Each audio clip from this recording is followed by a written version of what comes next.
What's up, guys? It's been a while. I haven't really taken much trade so far. This is my third trade analysis, although I've already taken it, but I took it yesterday, 27th of January. Today is 28th. I'm making the analysis, but yeah, I haven't really been taking trades because as a good trader, you need to understand when to trade and when not to trade. You understand? So you don't end up wasting resources or just entering trades anyhow. You have to take high probability setups. When you take high probability setups, then at least you have a higher chance of winning. So let's get straight into it. So now, as you can see here, this is the trade I took, right? But I'm going to delete this risk to reward ratio away, so we look at how everything went out. So first things first, I say you zoom out so you can see a clearer picture of what is happening. So you can see that the overall momentum of the trend was bearish, right? You can see like this went up, down, down, down, down, kept going down. So when it got to this point, yeah, it got to this point, and now I'm going to zoom in for you guys to see what went here, like why I actually took the trade, what made me take the trade, how did I enter, where did I set my stop loss, why did I set my stop loss there, and where did I set my take profits, where did I exit from my trade. So if you can look at this clearly, I'm going to zoom in properly so you see. Yeah, so you can see overall downward trend, and then it broke structure and we went down like this. And now at this point the market started to reverse. Okay, so now I'm looking forward to buying a market that was dipping. Okay, it's dipping, it's dipping, it's dipping. I want to like catch that u-turn and then long it back up. So there was a lot of liquidity, I mean liquidations yesterday on January 27th. If you traded crypto, you will know that BTC really fell badly and a lot of people got liquidated. So now the whole trend went down like this and then started going up. Okay, so now I was paying close attention because buyers were coming in. If you look at here, you just had sellers, and then here buyers started coming in. So and what made me now enter was, you can see here, a change of character. Right, a change of character is simply when the market wants to take a shift. It wants to move into another direction, not the one it was before. So when I saw this change of character here, this change of character was formed, and then we had a bullish momentum, a strong one at least, and then it also broke structure, right, the BOS. So I was like, all right, in case you don't know, the what's it called, the indicators I use is SD boring explosive and BOS and change of character by Nephew Sam. Both of them are by Nephew Sam. All right, so it helps me mark out change of characters, break of structure, fair value gaps, supply and demand zone, because I am a supply and demand trader. That's what I trade literally. I don't trade any other thing. So now there was a change of character here, a break of structure, and then you can see the upward trend. So at this point, I'm entering at the change of character. So this is a long position here.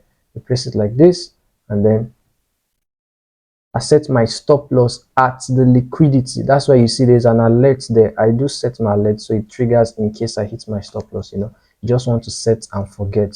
Yeah, you monitor your trades, but at the same time, you don't want to be watching your trades play out candlestick for candlestick. It can trigger some kind of unnecessary emotions you're not supposed to feel. So you can see here, after this change of character, I set my entry at the change of character here, and initially I was targeting a 1 to 3 risk to reward ratio. That's why you see an alert also here at the top. So I was targeting a 1 to 3 risk to reward ratio on this trade, because you can see you can go up like that till this supply zone, because I know, yeah, when we get to this supply zone, we will have some consolidation. That is for sure, because the sellers were really active in this zone. So I was targeting a 1 to 3 risk to reward ratio. And what happened after the break of structure, you could see the market went down and mitigated this fair value gap here. It tested this fair value gap. My entry was here, and then it started going up. At this point, I was like, is it a missed entry? Well, if it's a missed entry, no problem. I didn't FOMO to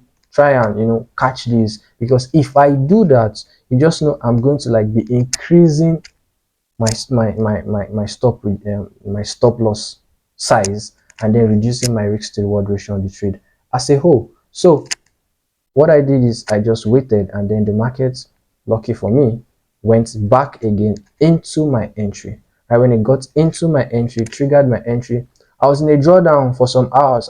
It triggered around 16:45, and I came out of the drawdown around 20, right? 20 hours, 20 o'clock. That was literally in the night. So I was in drawdown for hours. That's another thing about trading. You just need to allow your setup to play out. Okay, you've done your analysis, you've put your stop loss where you want to put it, and then just allow your trade to play out. You don't start to like, oh man, it's not going the way. No, the market doesn't just enter your entry and then goes into take profits. You know, there has to be some upward and downward movement, right? So as we can see here, as we can see, entered, and then hours later started going up, up, up, broke structure again to the upward side. At this point I was like, yeah, definitely we are now in an uptrend. Okay, we are now in an uptrend. There is no way I'm going back to my stop loss, right? So I moved my stop loss to break even at this point. At first, when I saw this break of structure, I moved my stop loss to break even. Then later, around this point here, I moved my stop loss to this liquidity here. You can see that's why there's an alert here. It didn't trigger it, so it's still there. I'll clean it eventually. So this alert was, I moved my stop loss from break even to this point, securing myself some profits as the trade was running, because you don't want to go up and then just, the market can be crazy sometimes and then it just comes to stop you out after you've had significant profit. It's not really advisable. So I moved my stop loss. At the same time, you don't just move your stop loss because you're in profit. You move your stop loss in strategic places. So this was a liquidity here. You can see a lot of liquidity, a kind of consolidation. Then before we had a push up that broke structure. So I moved my stop loss to this point and then allow the trade to play out, hoping to push for a 1-to-3 risk to reward ratio. But as you can see, we got to this point, which was 5:45 the following morning. Remember, I entered around 6. Yeah, 6.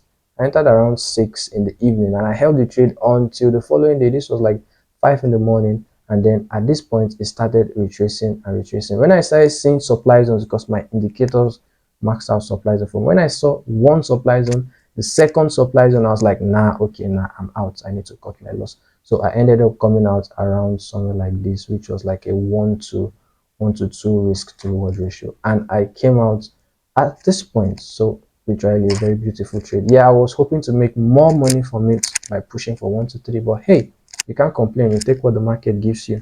The market gave me 1 to 2, and I took it. And you see what happened immediately after the supply zone. You can see that the market started uh, consolidating, and then we had a change of character, and the market's going downwards and downwards again. So I hope you understood some things, or you grabbed some things. So technically, what I was looking for is a change of character.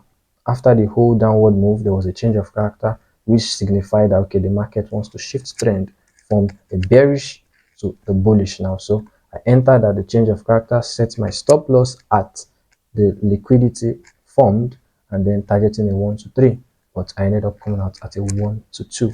So that is my third trade for the year. Yeah, not officially my third trade, because I traded Trump coin. Trump coin came out, and then I made some money from it trading it on spots.